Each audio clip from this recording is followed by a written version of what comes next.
Ira adalah nama yang selalu jadi buah bibir di desanya. Sejak ia beranjak dewasa, kecantikan gadis itu semakin memikat siapapun yang memandang. Wajahnya teduh dengan garis halus yang membuat siapa saja betah menatapnya. Kulitnya bersih, rambutnya hitam pekat terurai, dan senyumnya selalu memberi kesan hangat.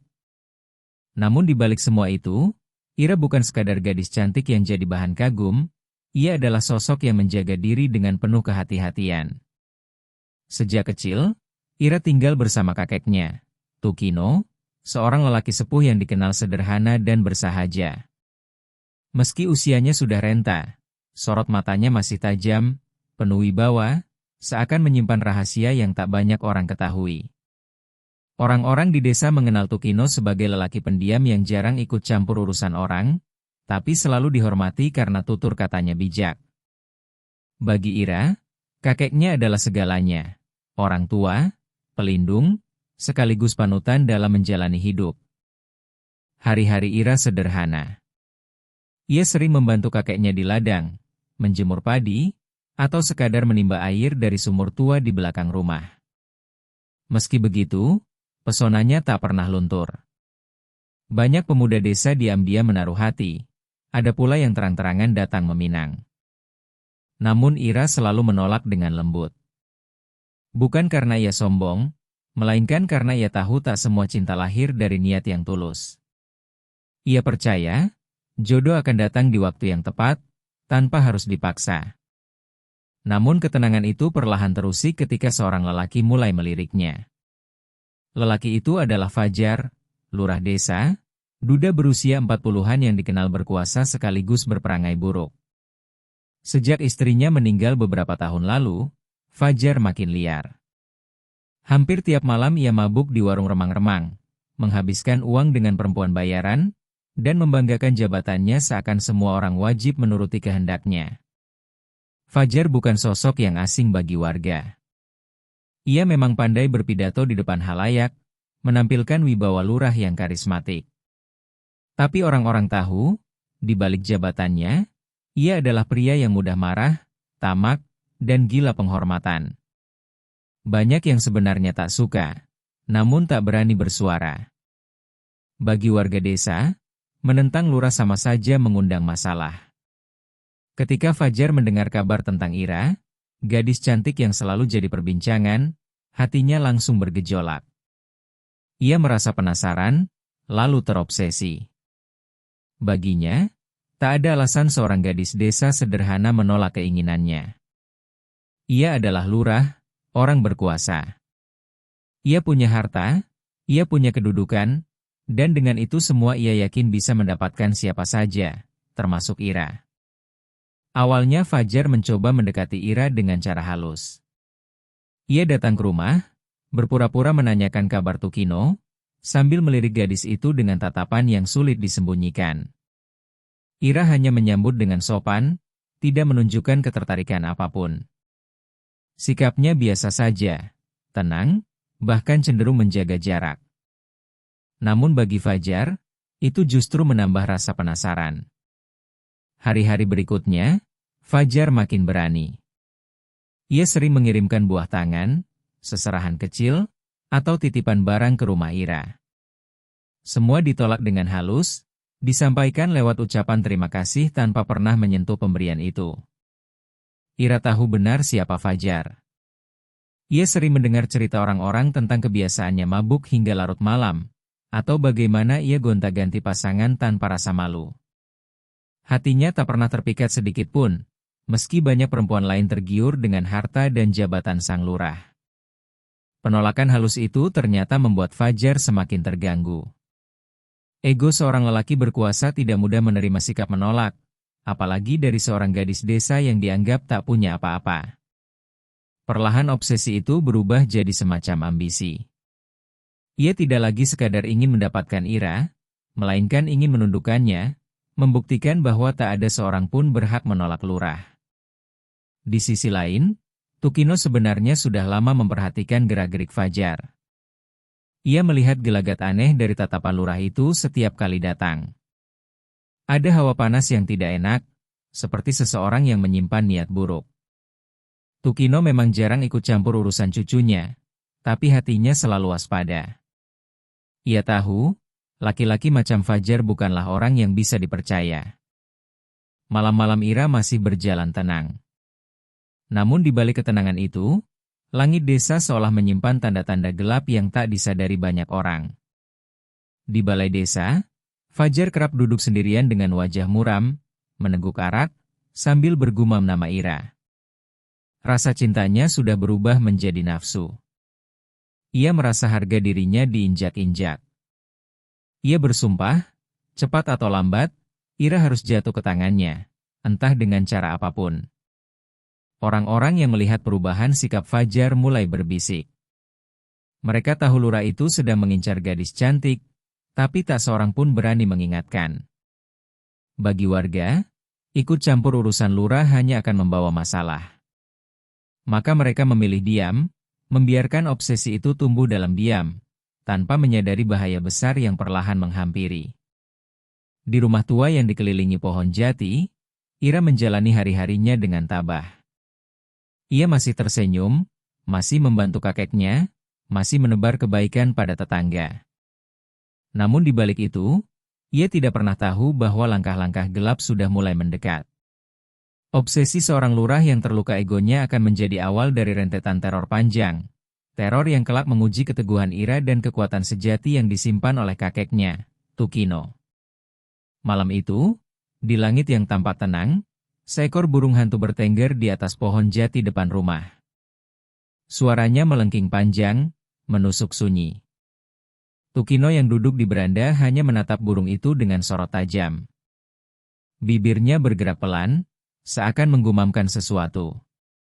Ia tahu, tanda-tanda buruk sudah mulai datang. Dan semua berawal dari seorang lurah bernama Fajar yang tak bisa menerima penolakan. Tukino yang duduk di beranda hanya menatap burung hantu dengan sorot tajam, bibirnya bergetar seakan menggumamkan sesuatu. Ia tahu, tanda-tanda buruk sudah mulai datang. Dan semua berawal dari seorang lurah bernama Fajar yang tak bisa menerima penolakan. Hari-hari berikutnya, bayangan gelap itu makin nyata. Fajar tidak lagi sekadar menatap dari jauh atau mengirim buah tangan. Ia mulai bergerak dengan cara yang lebih berani, bahkan terang-terangan mendatangi rumah Ira pada siang bolong. Warga desa yang melihat hanya bisa menghela napas. Mereka tahu maksud lurah itu, tapi tidak ada yang berani menyinggung. Kehadiran seorang pejabat desa di rumah gadis muda jelas jadi bahan pembicaraan, namun bisikan itu tak pernah sampai ke telinga Fajar. Dengan langkah penuh percaya diri, Fajar mendatangi rumah Tukino. Ia membawa beberapa orang suruhannya, menenteng barang-barang sebagai tanda lamaran. Ada kain, beras, dan sejumlah uang yang ia anggap cukup untuk membeli persetujuan. Wajahnya penuh senyum, namun sorot matanya menyiratkan kesombongan yang tidak bisa disembunyikan. Ira yang saat itu sedang menjemur padi di halaman terkejut melihat rombongan datang. Ia hanya menunduk, berusaha menjaga sikap. Tukino menyambut dengan tenang, meski sorot matanya dingin melihat tamu tak diundang itu. Fajar lalu mengutarakan niatnya, tanpa basa-basi, menyatakan bahwa ia ingin menjadikan Ira sebagai istrinya. Ucapannya tegas, seakan tak memberi ruang untuk penolakan. Ira mendengarkan dengan hati bergetar. Baginya, kabar itu bukan hal mengejutkan, sebab ia sudah merasakan lirikan mata lurah itu sejak lama. Namun mendengar langsung niat yang disampaikan, dadanya terasa sesak. Ia tahu betul siapa Fajar. Ia tahu cerita buruk yang selama ini beredar, bagaimana lurah itu sering mabuk hingga tak sadarkan diri. Bagaimana ia menghabiskan uang untuk perempuan, dan bagaimana ia memperlakukan orang lain dengan semena-mena. Ira tidak mungkin menjerumuskan dirinya pada lembah kehancuran hanya karena godaan harta atau kedudukan. Dengan segenap keberanian, Ira menolak lamaran itu. Ucapannya lembut, penuh hormat, namun tegas. Ia mengatakan bahwa ia belum berniat menikah, dan tidak bisa menerima pinangan itu. Kalimat yang sederhana, namun cukup untuk menampar harga diri seorang lurah yang terbiasa dipuja. Wajah Fajar seketika berubah. Senyumannya lenyap, berganti dengan sorot mata tajam penuh kemarahan. Bagi seorang pejabat yang merasa berkuasa, ditolak oleh seorang gadis desa adalah penghinaan. Uang yang ia bawa, barang-barang yang ia serahkan, seakan diremehkan. Fajar berusaha menahan amarahnya di depan orang banyak, namun hatinya sudah dipenuhi bara. Ia pamit dengan wajah masam, meninggalkan rumah itu dengan langkah berat. Desa menjadi gaduh. Berita penolakan Ira menyebar begitu cepat. Warga berbisik-bisik, ada yang memuji keberanian gadis itu, ada pula yang khawatir akan dampaknya. Mereka tahu Fajar bukan orang yang bisa menerima kekalahan dengan lapang dada. Penolakan ini bukan sekadar menolak pinangan, melainkan menolak kehendak lurah, sesuatu yang bisa berakibat panjang. Ira sendiri hanya bisa menarik napas panjang. Ia tidak pernah berniat menyakiti, apalagi merendahkan.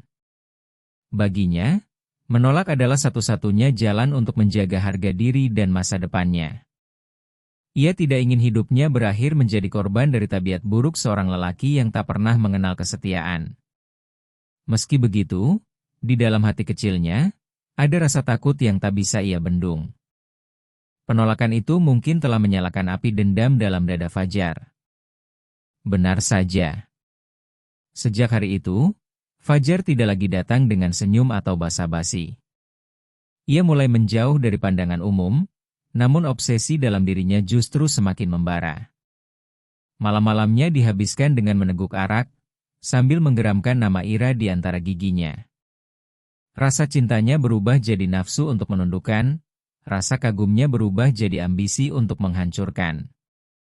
Ego seorang lurah terluka, dan luka itu menuntut balas. Fajar tidak lagi berpikir jernih. Baginya, Ira harus jatuh ke tangannya, entah dengan cara apapun. Jika cara baik-baik tidak bisa, maka jalan gelap akan ditempuh.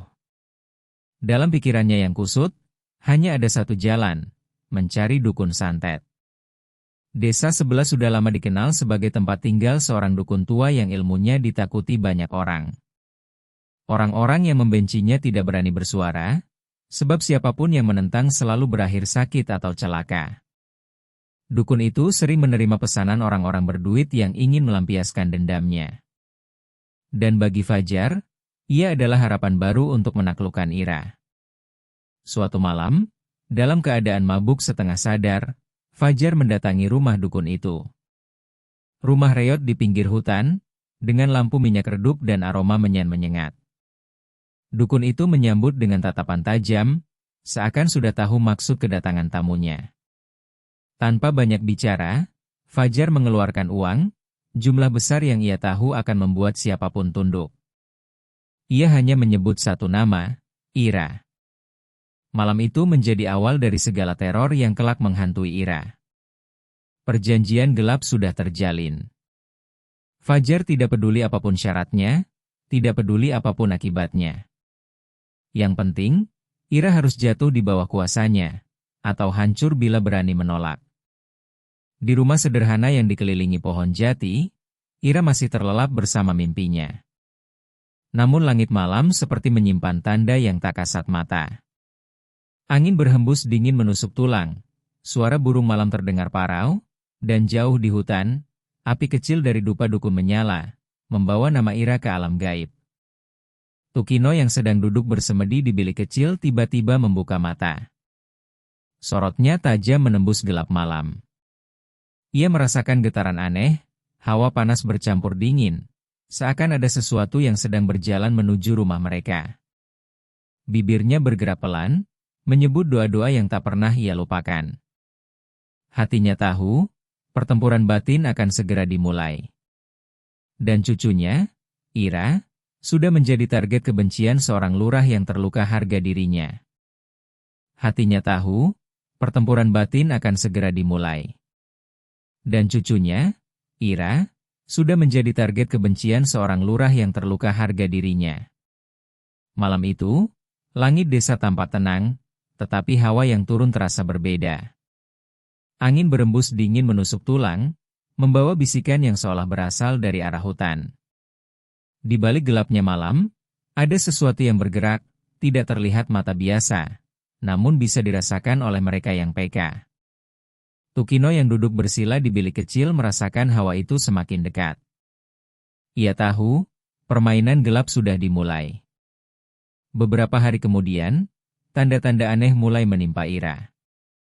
Awalnya hanya hal kecil.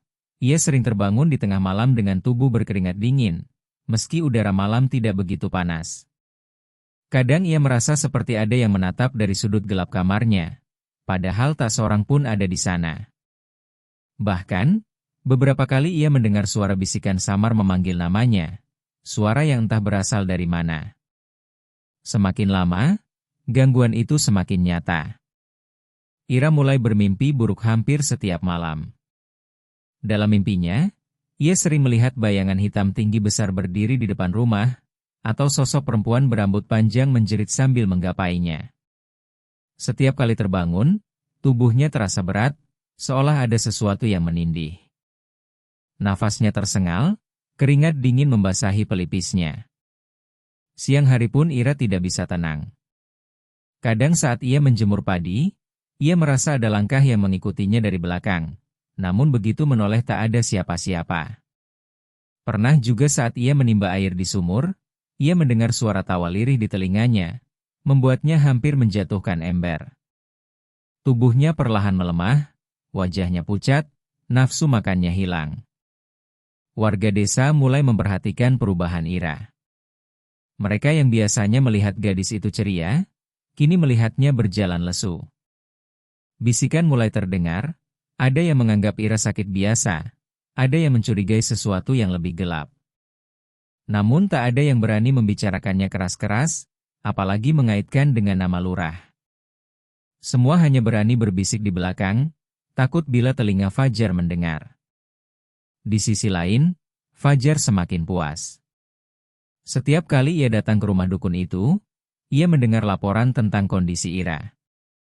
Dukun bayaran itu meyakinkan bahwa santetnya bekerja, tubuh Ira akan semakin layu, dan pada akhirnya akan tunduk atau mati. Fajar mendengarkan dengan senyum puas, meski dalam hatinya ada kegelisahan yang ia sembunyikan. Ia tidak lagi mencari cinta, ia hanya ingin membuktikan kuasa. Namun, di balik semua itu, ada kekuatan lain yang tidak pernah ia duga, Tukino. Lelaki sepuh itu sebenarnya sudah menyadari sejak awal bahwa cucunya sedang jadi sasaran ilmu hitam. Ia melihat tanda-tanda, burung hantu yang sering bertengger di pohon jati depan rumah, kucing hitam yang mondar-mandir di halaman, dan angin dingin yang selalu berhembus tiap malam. Semua itu bukan kebetulan. Tukino tidak langsung bicara kepada Ira. Ia tahu cucunya masih terlalu muda untuk menanggung beban ketakutan seperti itu. Ia memilih diam, tetapi langkah-langkahnya penuh perhitungan. Setiap malam, ia duduk bersila di bilik, membaca doa-doa kuno, membuat pagar gaib untuk melindungi rumah. Sesekali ia mengambil segenggam garam dan menaburkannya di sekeliling rumah, sambil melafalkan mantra. Namun serangan itu tidak berhenti. Justru semakin hari semakin kuat. Ada malam ketika Ira terbangun dan mendapati tubuhnya kaku tak bisa bergerak, matanya hanya bisa melirik ke sekeliling. Di sudut kamar, ia melihat bayangan hitam berdiri tegak, menatap lurus ke arahnya. Suara napas berat terdengar jelas, membuat bulu kuduknya berdiri. Ia ingin berteriak, tetapi mulutnya seolah terkunci. Di ruang depan, Tukino merasakan semuanya. Ia membuka mata, lalu perlahan berdiri. Dengan langkah tenang, ia menuju kamar cucunya. Begitu pintu dibuka, bayangan hitam itu lenyap seketika. Ira menangis, tubuhnya langsung lemas. Tukino hanya menepuk bahu cucunya, menenangkan tanpa berkata banyak. Ia tahu, pertempuran akan semakin keras. Keesokan harinya, tubuh Ira semakin lemah. Ia sulit makan, matanya sayu, kulitnya pucat. Tukino mulai menyiapkan langkah yang lebih serius. Ia tahu serangan itu bukan santet biasa. Ada kekuatan dari luar desa, bahkan mungkin dari luar Jawa, yang dikerahkan untuk menghancurkan cucunya. Hanya orang yang punya dendam besar yang rela mengeluarkan biaya dan tenaga sebesar itu. Dan Tukino tahu, hanya satu orang yang memiliki dendam sebesar itu, Lurah Fajar. Malam demi malam, rumah itu berubah seperti arena pertarungan tak kasat mata. Tukino duduk bersila, membaca doa, sementara suara-suara aneh berkeliaran di luar. Tangisan, tawa lirih, bahkan suara langkah kaki yang berputar mengelilingi rumah. Pohon jati di depan sering bergetar meski angin tak berembus. Sesekali, batu kecil melayang menabrak genting rumah, namun begitu dicari, tak ada siapa-siapa. Ira semakin ketakutan. Tidurnya tidak pernah nyenyak. Kadang ia terbangun dengan tubuh penuh lebam tanpa tahu sebabnya. Kadang pula ia mendapati ranjangnya bergetar pelan seperti diguncang dari bawah. Ia hanya bisa pasrah, bersandar pada kekuatan kakeknya. Di tempat lain, Fajar merasa semakin berkuasa. Ia datang lagi ke rumah dukun, kali ini membawa lebih banyak uang. Ia meminta serangan diperkuat, agar Ira tidak sekadar sakit, melainkan benar-benar tunduk atau hancur. Dukun itu hanya tersenyum, menyanggupi, lalu mulai menyiapkan ritual yang lebih gelap. Malam itu, di hutan, asap dupa mengepul lebih pekat, suara mantra dibacakan dengan lantang, dan nama Ira kembali disebut-sebut di antara bisikan gaib. Namun, apa yang tidak Fajar tahu adalah bahwa setiap serangan yang dikirim, tidak hanya berhenti pada tubuh Ira. Ada kekuatan besar yang berdiri melindungi, kekuatan yang tidak bisa diremehkan. Tukino bukan orang sembarangan. Di masa mudanya, ia adalah penjaga ilmu warisan leluhur, ilmu yang bisa menghancurkan segala jenis santet, bahkan yang datang dari luar tanah Jawa.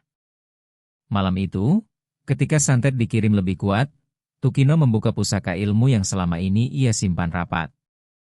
Dengan tenang ia menyalakan pelita kecil, duduk bersila di depan pintu rumah, dan mulai melantunkan doa-doa yang membuat udara sekitar bergetar.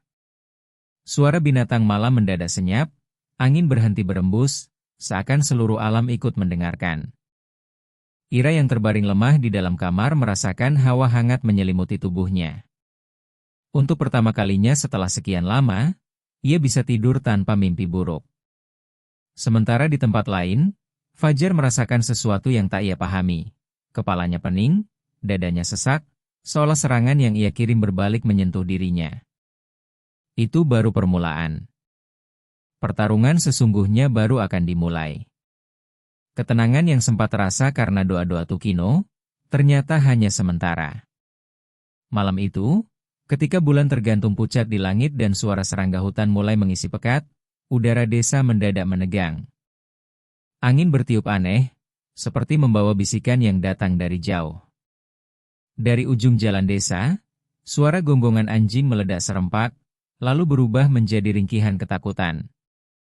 Tukino yang tengah bersemedi di serambi rumah, membuka mata pelan. Wajahnya yang renta itu menyiratkan kesadaran, serangan baru telah datang. Fajar rupanya tidak berhenti hanya dengan satu usaha. Dukun tua dari Alaswangi itu rupanya tidak sendirian. Kegagalan pertama membuatnya menghubungi sesama praktisi ilmu hitam dari luar Jawa, orang yang konon menguasai sihir asing yang jarang dikenal. Inilah yang membuat serangan malam itu begitu berbeda, lebih kuat, lebih licik, lebih menyakitkan. Di dalam kamarnya, Ira yang semula sudah mulai tenang, kembali menggeliat.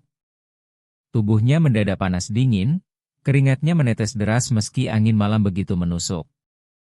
Matanya terpejam rapat, bibirnya bergerak sendiri tanpa suara, seolah ada yang sedang memaksa lidahnya mengucapkan mantra asing.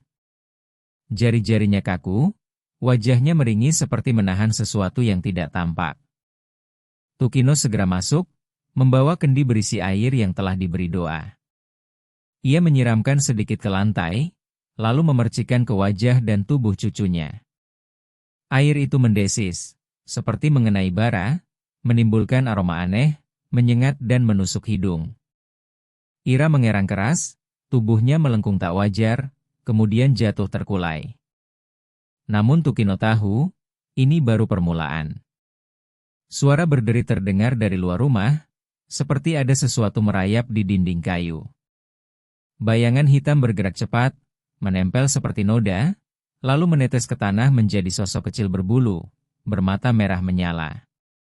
Jumlahnya banyak, melompat-lompat di halaman, menggertakkan gigi seakan ingin menerkam.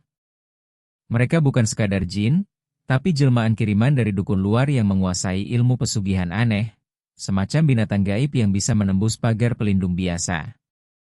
Tukino duduk bersila, menatap tenang meski dalam hati ia tahu malam itu akan panjang. Ia mengangkat kedua tangannya, melafalkan doa-doa tua yang pernah diajarkan gurunya puluhan tahun silam. Doa itu tidak keras, namun menggema, memantul ke segala penjuru rumah. Bayangan hitam yang tadi merayap mulai bergetar, beberapa meletup seperti abu terbakar. Tapi semakin banyak yang lenyap, semakin banyak pula yang muncul dari pekat malam. Ira yang tadi terbaring, kembali menjerit. Kali ini suaranya lebih menusuk, tangannya menutup leher sendiri, seolah ingin mencekik dirinya. Tukino meraih tubuh cucunya, memeluk erat sambil terus membaca doa.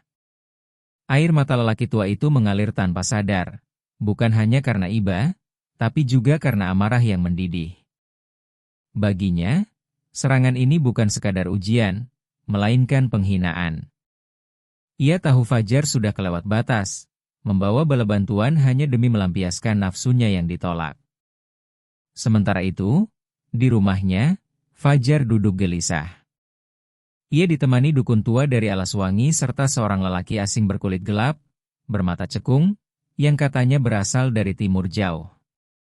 Lelaki asing itu membakar sesuatu di dalam mangkuk tanah liat, asapnya mengepul pekat, menimbulkan bau tengik yang membuat bulu kuduk berdiri.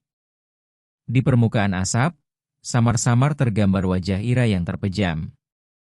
Fajar menatap dengan nafsu bercampur puas, meski dalam dadanya ada ketakutan yang ia sembunyikan. Tapi apa yang tak disadari Fajar adalah, setiap kali sihir itu dikirim, sebagian dari kekuatan iblis itu memantul kembali, menempel ke rumahnya sendiri. Burung-burung gagak berputar di atas atap, ayam-ayam peliharaan menjerit hingga mati mendadak. Bahkan sumur di halaman belakangnya mulai berbau busuk. Namun Fajar tetap tak peduli, baginya yang penting Ira tunduk padanya. Di rumah Tukino, serangan mencapai puncak.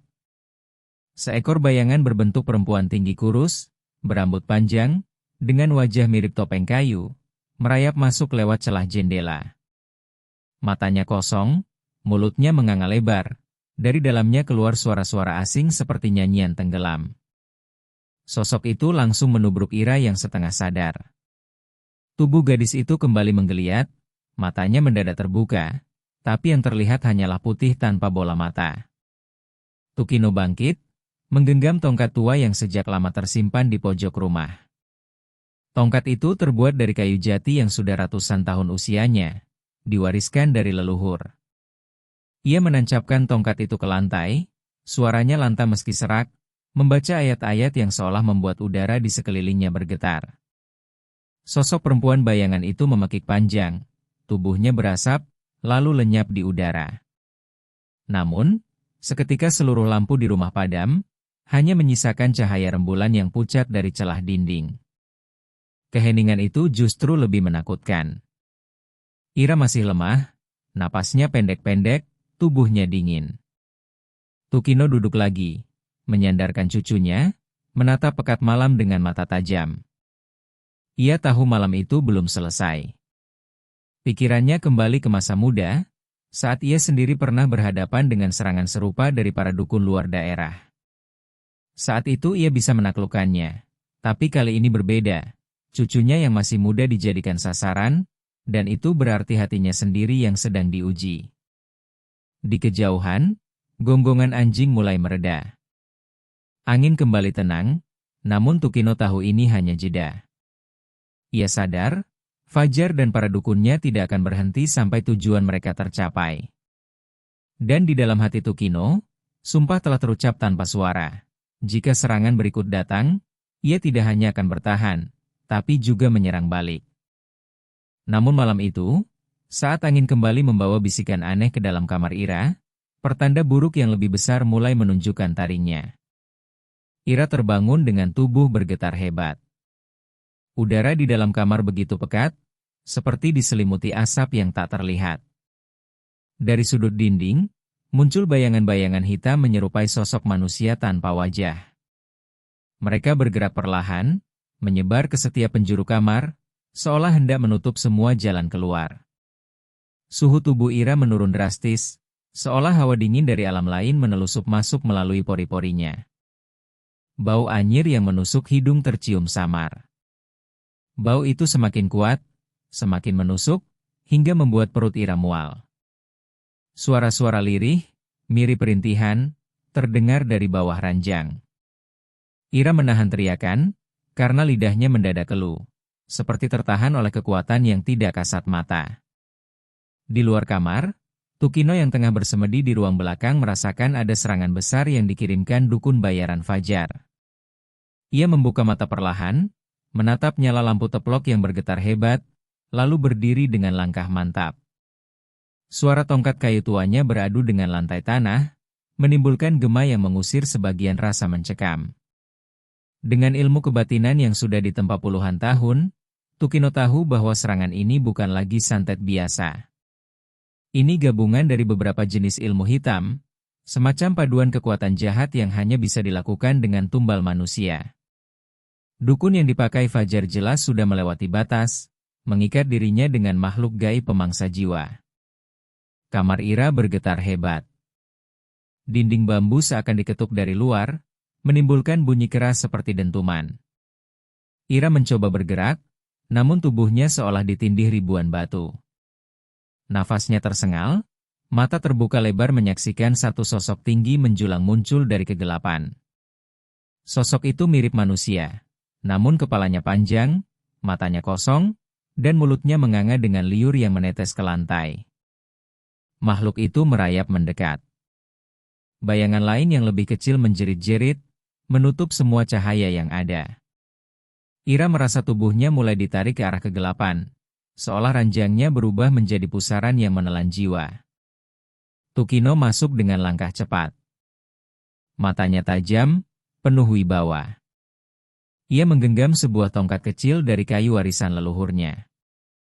Dengan tenang, ia menggerakkan bibirnya, melantunkan doa-doa kuno yang hanya diwariskan secara turun-temurun. Saat suara doa itu mengalun, makhluk tinggi menyerupai manusia tadi menjerit nyaring, suaranya memekakan telinga. Bayangan-bayangan lain mengepul, melayang-layang di udara lalu pecah menjadi asap hitam. Tapi kekuatan itu belum lenyap. Justru semakin buas. Dari luar rumah, terdengar raungan panjang seperti lolongan anjing namun jauh lebih seram, bercampur suara tangisan bayi. Angin berputar hebat, atap rumah berderak seperti akan runtuh. Pohon-pohon bambu di samping rumah bergesekan keras, menimbulkan suara menakutkan yang menyerupai jeritan manusia. Tukino memperkuat mantranya, menancapkan tongkatnya ke tanah. Sebuah cahaya samar muncul, melindungi tubuh Ira yang hampir pingsan. Namun serangan itu datang silih berganti, tak hanya di dalam rumah, tetapi juga dari segala penjuru pekarangan. Dari arah sumur tua di belakang rumah, terlihat sesuatu merangkak keluar. Tubuhnya penuh lumpur, matanya merah menyala. Dari arah sawah yang gelap, muncul bayangan berlari cepat, lalu menghilang tiba-tiba. Dari udara, terdengar sayap besar mengepak, membawa hawa panas yang menekan pernapasan. Fajar yang duduk di rumahnya, ditemani dukun bayaran itu, tersenyum puas. Wajahnya merah karena mabuk tuak, namun matanya berbinar penuh nafsu. Ia yakin Ira sebentar lagi akan menyerah, tubuhnya melemah, dan arwahnya bisa dijadikan tumbal agar ia bisa memaksa gadis itu tunduk. Tetapi, Tukino bukan orang sembarangan. Ia bukan sekadar kakek renta yang mengandalkan doa. Ia adalah penjaga ilmu kuno yang sudah melampaui banyak generasi. Ia tahu, untuk melawan serangan sebesar ini, ia harus mengorbankan tenaga batin lebih besar dari biasanya, meski taruhannya nyawa. Dengan segenap jiwa, Tukino berdiri di tengah kamar cucunya. Tubuhnya bergetar hebat, wajahnya pucat, namun tatapannya tak pernah goyah. Ia merapal doa terakhir, sebuah ilmu pamungkas yang hanya digunakan jika tidak ada jalan lain. Suasana semakin mencekam. Cahaya lampu padam total. Hanya kilatan api samar yang muncul dari tongkat Tukino. Ira terkulai lemah, namun masih sempat melihat wajah kakeknya yang teguh. Lalu, dari luar rumah, sesuatu yang lebih mengerikan mulai mendekat. Getarannya terasa sampai ke tanah, membuat lantai bergetar. Sesosok bayangan raksasa bergerak dari kegelapan, lebih besar dari semua makhluk yang muncul sebelumnya. Sosok itu membawa hawa kematian yang luar biasa kuat. Tukino menutup mata, menarik napas panjang, lalu menyiapkan diri. Malam itu akan menjadi penentuan, apakah santet dari dukun bayaran Fajar berhasil menelan nyawa Ira, atau justru berbalik menghancurkan mereka semua. Tubuh Fajar yang terbujur kaku di depan rumahnya membuat geger seluruh desa. Orang-orang berdatangan, sebagian menutup mulut menahan teriakan, sebagian lainnya hanya bisa saling pandang dengan wajah pucat. Tak ada yang menyangka lurah yang selama ini disegani, meski penuh celah dan aib, akan menemui ajal dengan cara mengenaskan. Tubuhnya terbakar tanpa api, kulitnya hangus menghitam seperti arang, seolah disambar sesuatu yang tak kasat mata. Orang-orang tak mampu menjelaskan bagaimana peristiwa itu bisa terjadi. Mereka hanya tahu semalam ada teriakan panjang yang mengguncang seisi kampung, disusul bau menyengat seperti kemenyan yang terbakar, lalu hening. Desa yang sebelumnya dirundung kecemasan kini seakan mendapat jawaban. Selama berminggu-minggu bayangan hitam, angin panas, dan suara gaib kerap menghantui rumah Ira. Namun semua itu berhenti tepat ketika tubuh Fajar ditemukan. Bagi warga, ini adalah tanda bahwa semua sumber bencana telah padam, meski tetap meninggalkan luka dan trauma yang sulit terhapus. Ira yang beberapa hari terakhir hidup dalam ketakutan kini mulai berani menghirup udara lega. Meski begitu, rasa ngeri masih sesekali datang menghampiri. Setiap kali ia menutup mata, bayangan ular hitam dan suara jeritan Fajar seperti kembali membayang. Ia sadar betul betapa dekat dirinya dengan kematian, betapa kejam niat buruk seorang manusia yang tak terima ditolak cintanya. Kakek Tukino, dengan wajah tua yang tetap teduh, menatap cucunya dengan penuh kasih. Baginya, semua ini hanyalah ujian yang memang harus mereka lewati. Santet dan ilmu hitam itu ibarat racun, begitu ucapnya dengan nada berat, bisa membunuh jika dibiarkan, tapi bisa berbalik menghancurkan si pengirim jika dihadapi dengan keteguhan. Itulah sebabnya selama ini ia tak pernah gentar, karena tahu keyakinan dan doa mampu menghancurkan segala tipu daya setan, bahkan yang datang dari luar Jawa sekalipun. Namun meski bahaya telah sirna, bukan berarti semuanya kembali normal dengan cepat. Nama Ira masih menjadi bisik-bisik di kalangan warga. Ada yang kasihan, ada pula yang iri. Mereka menyebutnya gadis yang selamat dari amukan santet, gadis yang dilindungi leluhur.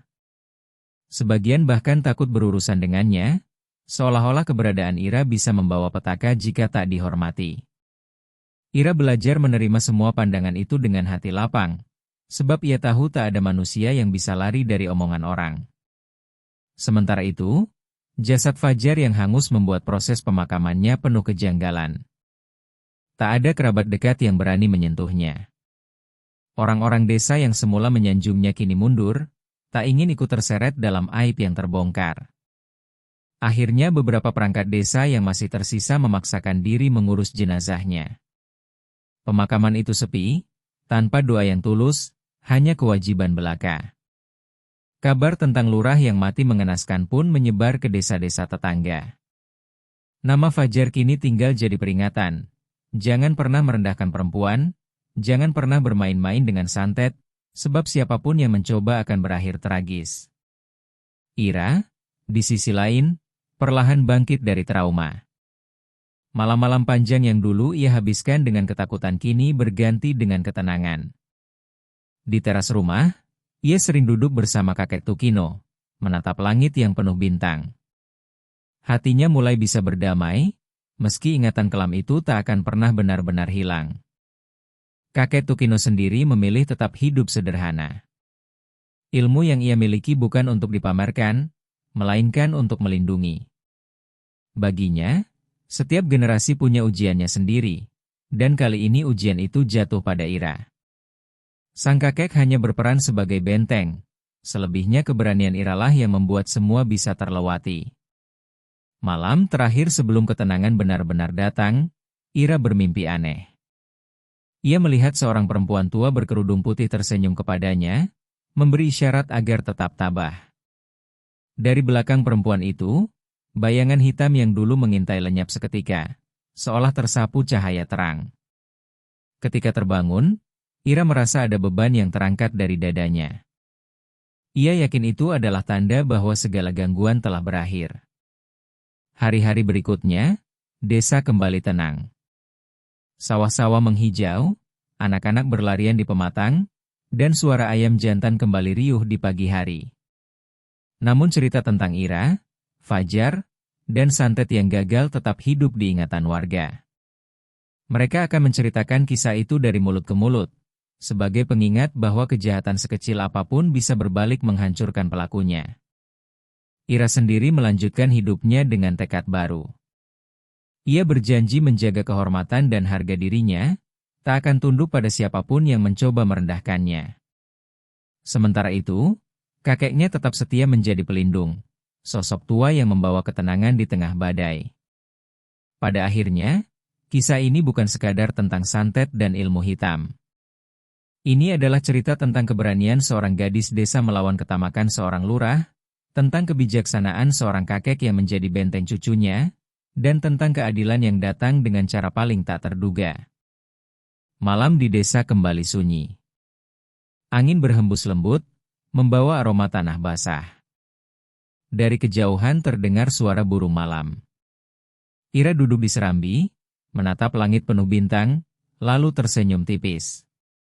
Ia tahu, selama keyakinan masih menyala di hatinya, tak ada santet atau niat buruk yang bisa menghancurkannya. Dan di sanalah cerita ini berakhir, dengan pesan yang akan selalu dikenang. Terang pada akhirnya akan selalu mengalahkan gelap, meski harus melalui jalan penuh derita.